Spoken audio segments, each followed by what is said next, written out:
Hello student, आज आपण rotational dynamics मधला रोटेशनल मोशन हा पॉईंट बघणार आहे. आतापर्यंत आपण काय केलं होतं तर सर्क्युलर मोशन हा पॉईंट बघत होतो, त्याच्यामध्ये वेगवेगळे आपण इक्वेशन्स फाइंड केली होती.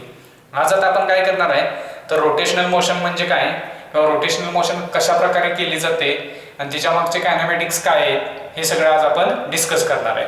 मग सुरुवातीला रोटेशनल मोशन. आता रोटेशनल मोशन म्हणजेच काय तर एखादा ऑब्जेक्ट हा एका ऍक्सिस भोवती फिरतो, मग तो जो ऍक्सिस आहे की नाही तो त्या बॉडीच्या आतमध्ये असतो, म्हणजेच कुठं तर आतल्या साईडला असतो, बॉडीमध्येच तो प्रेझेंट असतो. अशाला आपण काय म्हणतो तर ऍक्सिस ऑफ रोटेशन. असं आपण आता रिव्होल्यूशन आणि रोटेशनची डेफिनेशन सांगतो, पण इन डिटेलमध्ये जर शिकायचं असेल तर तुम्हाला रोटेशनल मोशन परफॉर्म करण्यासाठी तुमच्याकडं रिजिड बॉडी पाहिजे. आता कुणाला रिजिड बॉडी म्हटलं जातं तर अशी बॉडी की जिच्यामध्ये जे पार्टिकल्स असतील त्या पार्टिकल्स मधलं डिस्टन्स कधी बदलत नाही.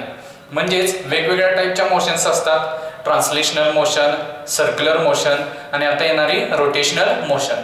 मग ट्रान्सलेशनल मोशन मध्ये काय होतं, एक पार्टिकल ज्या पद्धतीने वागतो त्याच पद्धतीने दुसरे पार्टिकल्स वागत असतात. म्हणजेच काय, समजा जर एक बॉडी आहे माझ्याकडे, हा पेन आहे, हा पेन मी असा पुढे जर नेला तर ह्या पेन मध्ये जेवढे काही पार्टिकल्स असतील ते पण त्याच पद्धतीने पुढे जातात.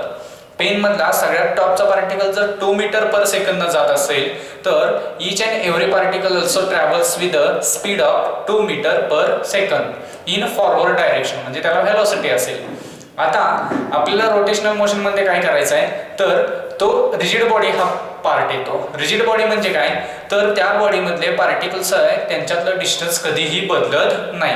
मग समजा तुमच्याकडे एक रिजिड बॉडी आहे आणि ही रिजिड बॉडी काय करताय तुम्ही रोटेट करताय. मग रिजिड बॉडी बनलेली कशी असते तर लार्ज नंबर ऑफ पार्टिकल्स पासून बनलेली असते. ज्या वेळेला एखादी बॉडी रोटेट होत असते म्हणजेच ती जागच्या जागी फिरत असते. उदाहरण घेऊ आपण पृथ्वीचं. पृथ्वी काय होते तर ती सूर्याभोवती फिरते आणि सूर्याभोवती फिरत फिरत ती आपल्या स्वतःभोवती देखील फिरत असते.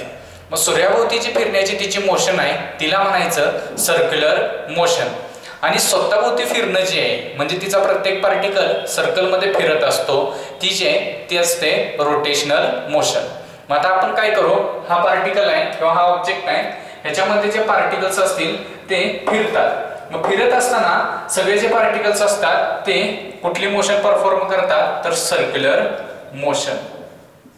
बघा, पार्टिकल कुठली मोशन परफॉर्म करतात तर सर्क्युलर मोशन. आणि सर्क्युलर मोशन परफॉर्म करत असताना त्यांचं जे प्लेन आहे ते बॉडीच्या प्लेन मध्ये असतं. म्हणजे जर बॉडी तुम्ही हॉरिझॉन्टली फिरवत असाल तर ते सर्कल जे आहे ते हॉरिझॉन्टल सर्कल तयार होतं. आता हे जे सर्कल्स तयार होत असतात म्हणजे प्रत्येक पार्टिकलचं सर्कल वेगवेगळं असतं. आता हे जे पार्टिकल फिरत असतात ह्यांचे सेंटर्स असतात, म्हणजे सर्कल तयार झाल्यामुळे सेंटर्स असतात आणि हे सेंटर एका कॉमन लाईन वरती प्रेझेंट असतात. त्या लाईनला म्हणतो आपण ऍक्सिस ऑफ रोटेशन. म्हणजेच काय, बॉडी ज्या वेळेला रोटेटरी मोशन परफॉर्म करत असते त्यावेळेला ज्या ऍक्सिस भोवती फिरत असते त्या ऍक्सिसला काय म्हटलं जातं तर ऍक्सिस ऑफ रोटेशन असतो, बॉडीचा axis of rotation.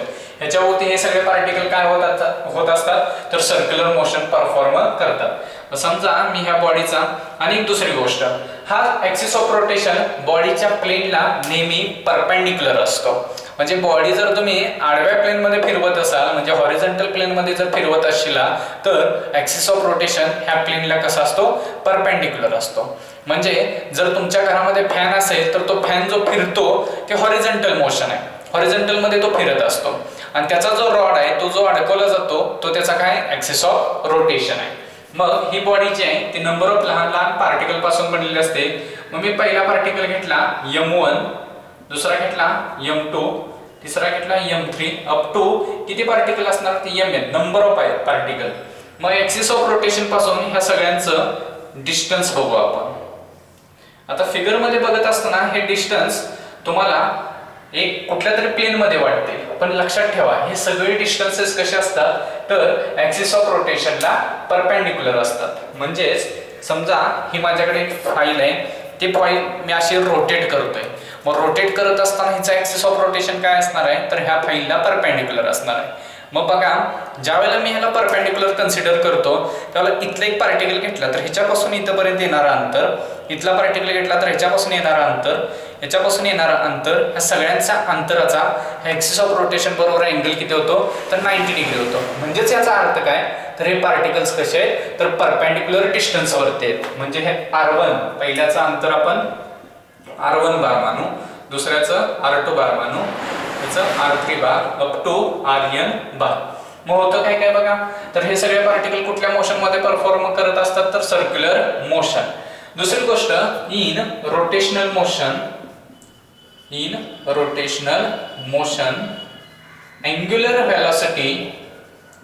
angular velocity of each particle is same. म्हणजे काय तर प्रत्येक पार्टिकलची अँग्युलर व्हेलॉसिटी काय राहत असते तर सेम राहत असते. म्हणजे ती कधीही बदलत नाही. कारण का जर समजा त्या बॉडी मधला पहिला जो पार्टिकल आहे तो 1 मीटर पर सेकंद किंवा 1 रेडियन पर सेकंद रिव्हॉल्व होत असेल तर सगळे पार्टिकल कितीने रिव्हॉल्व होणार आहेत तर 1 रेडियन पर सेकंद. म्हणजे अँग्युलर व्हेलॉसिटी सगळ्यांची काय राहते सेम राहते. आता ह्या सगळ्या कन्सेप्टवरून आपण एक डेफिनेशन तयार करणार आहे. तर ती डेफिनेशन कोणती असते तर मोमेंट ऑफ इनर्शिया. कुठली कन्सेप्ट शिकणार आहे आपण आता moment of inertia. Moment of इनर्शियाला सिंबल असतो कॅपिटल I. जसं लिनियर मोशन मध्ये ऑब्जेक्टच्या मोशनला अपोज करणारा जो फॅक्टर असतो तो असतो त्या ऑब्जेक्टचं असणारं मास.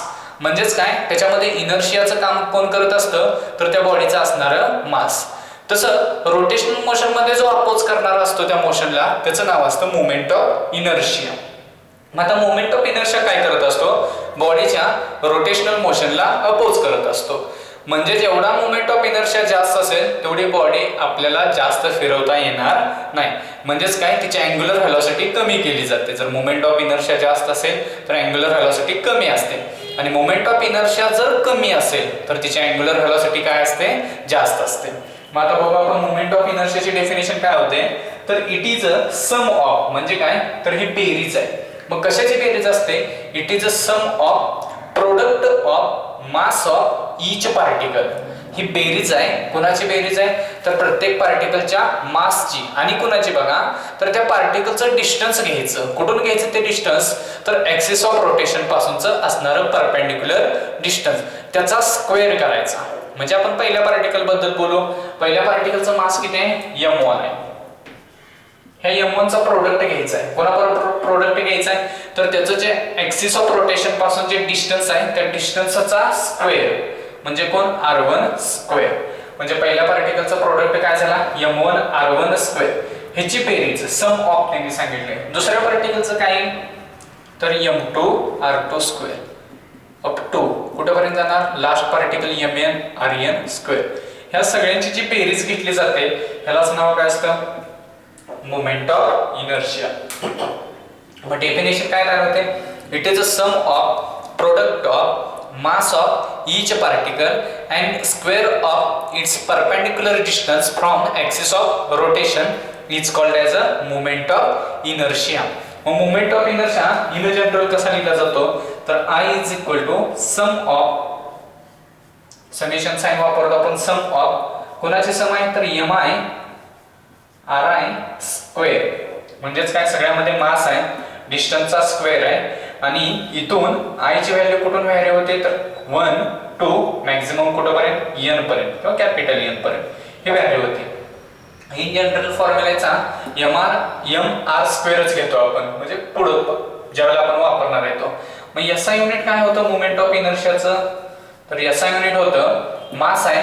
मासचं युनिट काय असतं तर kg. म्हणून SI unit is equal to kg आणि डिस्टन्सचा स्क्वेअर म्हणून मीटर स्क्वेअर. म्हणजे काय झालं युनिट kg मीटर स्क्वेअर. आता याचं डायमेन्शन. आता डायमेन्शन काढत असताना काय करतो आपण बघा तर मास लेंथ टाइम याचा विचार करतो. मास किती वेळा आले याच्यामध्ये m एकदाच आहे म्हणून m1. लेंथ म्हणजे डिस्टन्स आले का तर आले किती वेळा आले हे r म्हणजे डिस्टन्सच होतं किती वेळा आले 2 वेळा म्हणून m1 l2. टाइमची टर्म येते का याच्यामध्ये तर टाइमची टर्म येत नाही म्हणून t किती आला तर 0 आला. हे झालं डायमेन्शन कशाचं, मोमेंट ऑफ इनर्शिया. तुम्ही काय जास्त लक्षात ठेवायचं ह्याचं, तर बोर्डसाठी आपल्याला ह्याची डेफिनेशन 1 मार्कसाठी येऊ शकते.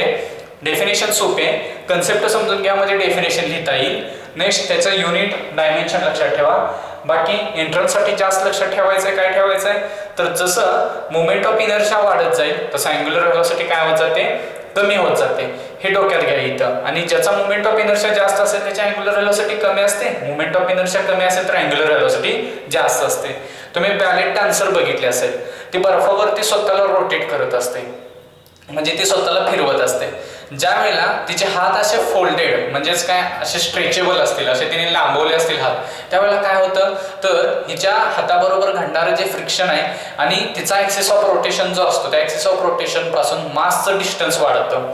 म्हणजेच काय, हे आर म्हणजे काय, तर प्रत्येक मासचं ऍक्सिस ऑफ रोटेशन पासूनचं असणारं डिस्टन्स. हा जर आर वाढला तर मोमेंट ऑफ इनर्शिया वाढवला जातो. त्याच्यामुळे तुम्ही जर असं रिव्हॉल्व होत असताना, म्हणजेच बघा कुठेतरी एखाद्या मोठ्या ठिकाणी जावा, आपल्या घरामधला जो लहान फॅन असतो टेबल फॅन, तो टेबल फॅन गतीने फिरतो.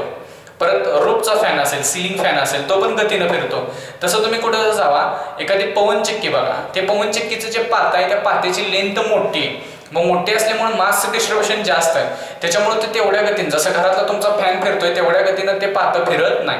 म्हणजेच काय, जेवढं पात्याची लेंथ वाढवत जाईल तेवढं त्याचं जे रोटेशन आहे ते कमी होतं. का कमी होतं, तर हा मास तेवढंच राहील पण डिस्टन्स काय होतं, वाढतं. डिस्टन्स वाढलं की मोमेंट ऑफ इनर्शिया वाढतो आणि मोमेंट ऑफ इनर्शिया जर वाढला तर रोटेशनला अपोज केला जातो. म्हणजेच काय, रोटेशन जास्त घडवलं जात नाही. म्हणून काय म्हणतो आपण, तर मोमेंट ऑफ इनर्शिया हा काय, तर आपल्या रोटेशनल मोशनला अपोज करतो. हा झाला मोमेंट ऑफ इनर्शिया.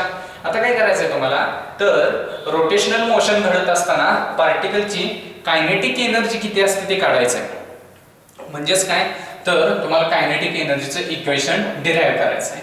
आता कायनेटिक एनर्जीचं इक्वेशन डिराईव्ह करत असताना आपण हेडिंग टाकून घेऊया, kinetic energy of rotating body. Rotating body. आता कायनेटिक एनर्जी काढायची आपल्याला कसली, तर बॉडी काय व्हायला लागल्या, रोटेट व्हायला लागल्या. मग एक रिजिड बॉडी कन्सिडर करू जी कशाभोवती फिरते, about an axis of rotation. काय लक्षात ठेवायचं, ऍक्सिस ऑफ रोटेशन बॉडीच्या प्लेनला कसा असतो, परपेंडिक्युलर असतो. ऍक्सिस ऑफ रोटेशन कसा असतो, बॉडीच्या प्लेनला नेहमी परपेंडिक्युलर असतो. मग हा झाला तुमचा axis of rotation. Axis of rotation ह्याच्या भोवती बॉडी काय होणार आहे, फिरणार आहे. ह्या बॉडीचं मास किती मानतोय मी, कॅपिटल एम. बॉडीचं मास किती म्हणलं, कॅपिटल एम. आता बॉडीमध्ये नंबर ऑफ पार्टिकल्स असतील. नंबर ऑफ पार्टिकल्स मधला पहिला पार्टिकल ज्याचं मास आपण किती मानतो, m1. दुसऱ्याचा मास किती मानतो, m2. तिसऱ्याचं m3. अप टू किती पार्टिकल असणार आहेत आपल्याकडे, नंबर ऑफ, म्हणून लास्टचा मास किती मानेल, mn.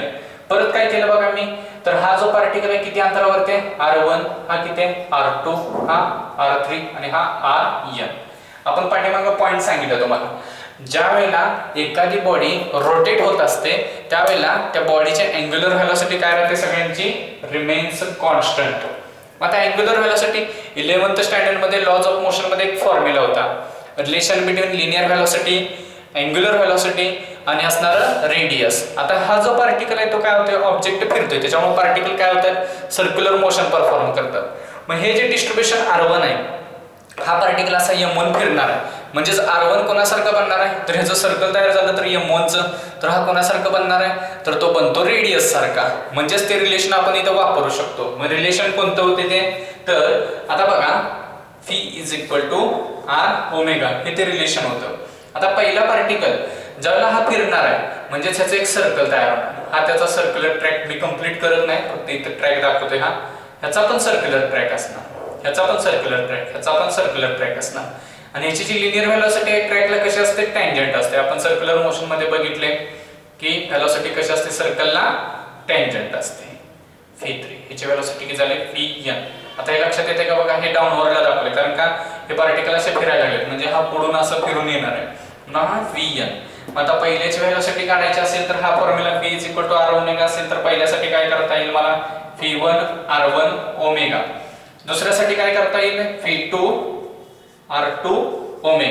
आता बऱ्याच जणांना वाटेल ओमेगा 1 आणि ओमेगा 2 का नाही घेतला, तर मी काय सांगितलं, रोटेशनल मोशन मध्ये अँग्युलर व्हेलॉसिटी काय होते तर सेम राहते आणि लिनियर व्हेलॉसिटी वेगळी येते. का लिनियर व्हेलॉसिटी वेगळी येते, तर प्रत्येकाचं डिस्टन्स जे आहे ऍक्सिस ऑफ रोटेशन पासून ते प्रत्येकाचं वेगवेगळं आहे. म्हणजे r1 आहे, r2 आहे, r3 आहे, अप टू rn आहे. म्हणून लिनियर व्हेलॉसिटी काय ते वेगवेगळी येते. अप टू कुठपर्यंत, तर लास्ट पार्टिकल तुमचा Vn. मग Vn किती येईल, rn ओमेगा. हे झालं रिलेशन काढले आपण.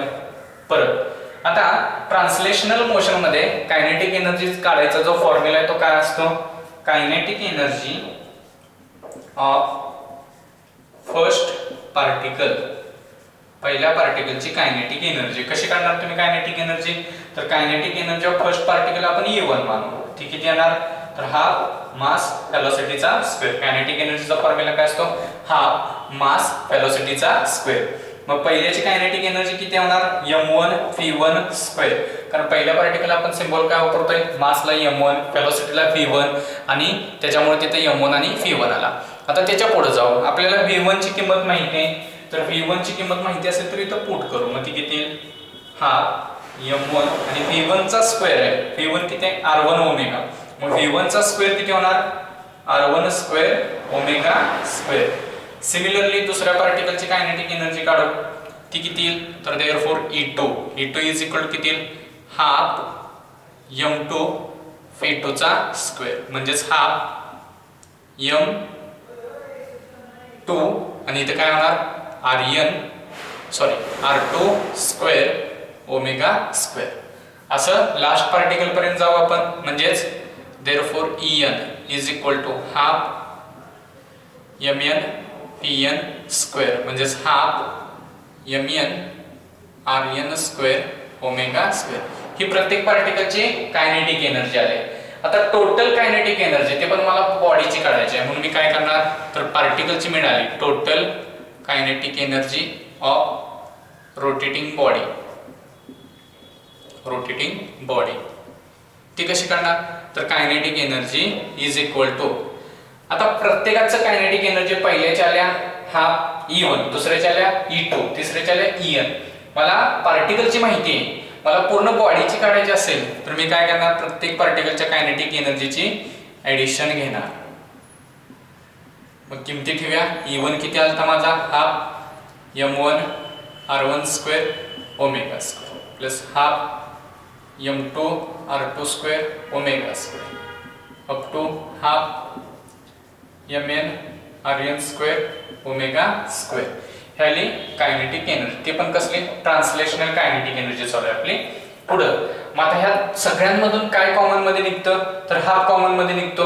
दुसरी गोष्ट ओमेगा स्क्वेअर पण कॉमन मध्ये निघत, तर जे निघतंय ते बाजूला काढूया. कॉमन मध्ये हाफ कॉमन मध्ये निघतोय. आणखी काय निघतंय, ओमेगा स्क्वेअर. प्रत्येक टर्म मध्ये बघा हाफ प्रत्येकामध्ये प्रेझेंट आहे, ओमेगा स्क्वेअर पण प्रत्येकामध्ये प्रेझेंट आहे. तर हाफ आणि ओमेगा स्क्वेअर मी कॉमन काढला. मग राहिलं काय, पहिल्याचा हाफ गेला, ओमेगा स्क्वेअर गेला, m1 r1 square plus m2 r2 square up to mn rn square. हा कुणाचा फॉर्म्युला आहे, as m1 r1 square plus m2 r2 square up to mn rn square.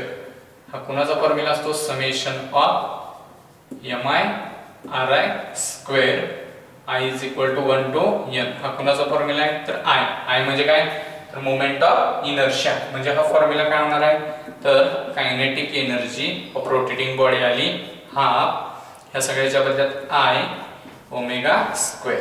हा चला आपला फॉर्म्युला कशाचा, तर kinetic energy of rotating body. आता बघा लिनियर मोशन मध्ये कायनेटिक एनर्जीचा फॉर्म्युला असतो half m v square. Half इथं पण हाफ आहे, तिथं मास जे होतं ते लिनियर मोशनला अपोज करणार होतं. तसं मासच्या जागी इथं कोण आलाय, मोमेंट ऑफ इनर्शिया. म्हणजेच काय, तर हा जो आहे तो ॲनालॉगस आहे. ॲनालॉगस म्हणजेच काय, तर एखाद्या गोष्टीतला डिफरन्स दाखवण्यासाठी किंवा कंपॅरिझन करण्यासाठी जी काही मेथड वापरली जाते तिला ॲनालॉगस म्हणतो आपण. मग लिनियर मोशन मध्ये हाफ mv स्क्वेअर असेल तर तिथं मास असतं, तसं इथं कोण असतो, मोमेंट ऑफ इनर्शिया. तिथं व्हेलॉसिटी असते, ती व्हेलॉसिटी असते लिनियर व्हेलॉसिटी. इथं कोणती व्हेलॉसिटी असते, अँग्युलर व्हेलॉसिटी. अशा प्रकारे हा कायनेटिक एनर्जीचा फॉर्म्युला झाला. काय वेळेला रोटेशनची फ्रिक्वेन्सी दिली जाते त्यावेळेला ह्या ओमेगाच्या जागी 2πf हा फॉर्म्युला आपण वापरू शकतो. पिरियड दिला जातो त्यावेळेला 2π capital T upon capital T हा सुद्धा फॉर्म्युला वापरू शकतो. म्हणजे सीईटी लेवलला जायचं म्हटलं तर हा फॉर्म्युला वेगवेगळ्या पद्धतीने आपण सोडवू शकतो. मग हा पॉइंट बघा, याच्यामध्ये काय डाऊट असतील तर मला विचारू शकता. Okay, bye.